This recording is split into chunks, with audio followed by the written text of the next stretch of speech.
tamad. Magandang araw mga bata!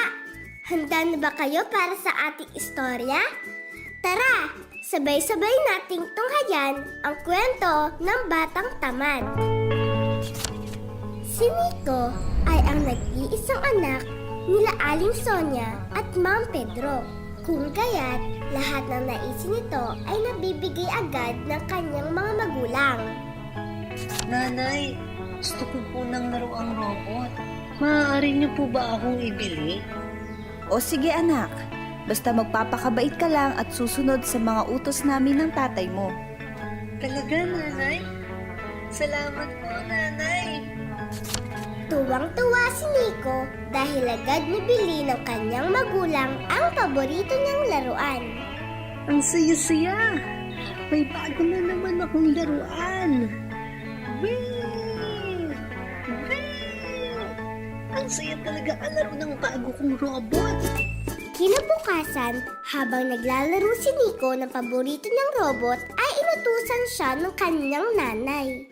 O Nico, pwede bang ibili mo ako ng toyo at suka dyan sa labas para sa lulutuin kong adobo?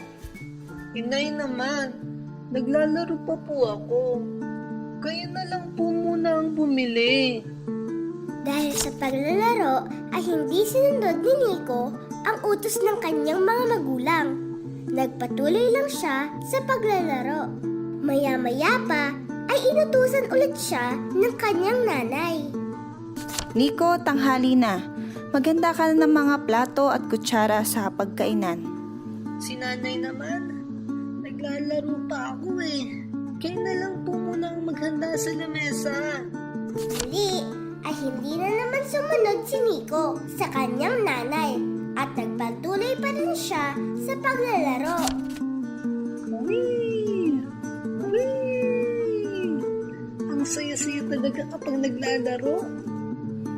Oras na ng hapunan at sabay-sabay kumain sila Nico kasama ang kanyang nanay at tatay.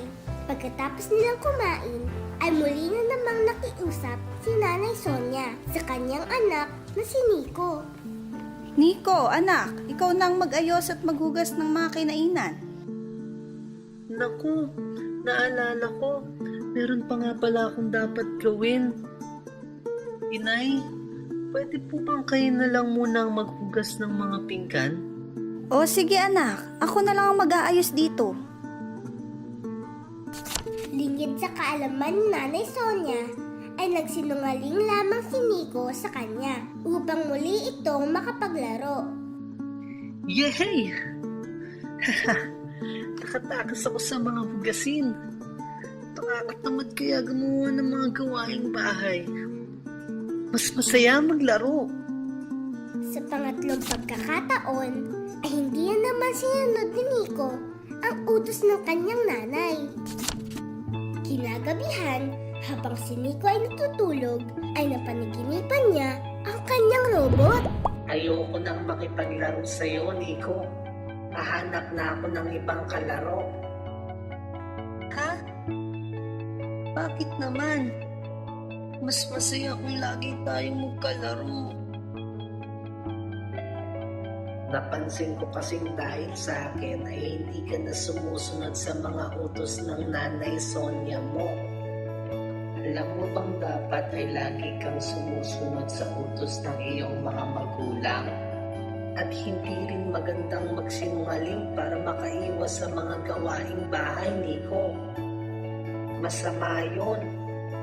Pero, naisip ko kasi na masaya kung lagi tayong magkalaro. Masaya ako sa tuwing kalaro kita, Nico. Pero dapat ay susunod ka rin sa utos ng iyong mga magulang. Mahalaga na sundin natin ang ating mga magulang. Dahil sa ganitong paraan, ay natutulungan at napapasaya rin natin sila. Ayaw mo bang mapasaya ang mga magulang mo, Nico? Siyempre, gusto ko. Gusto kong mapasaya ang Nanay Sonia ko. Kung ganon, alam mo na ang dapat mong gawin, Nico. Dapat dapat ay maging masunuring bata ka. O sige, simula ngayon, susundin ko na ang utos ng aking mga magulang. Maya-maya pa ay nagising si Nico. Nasa tabi pa rin niya ang kanyang paboritong robot.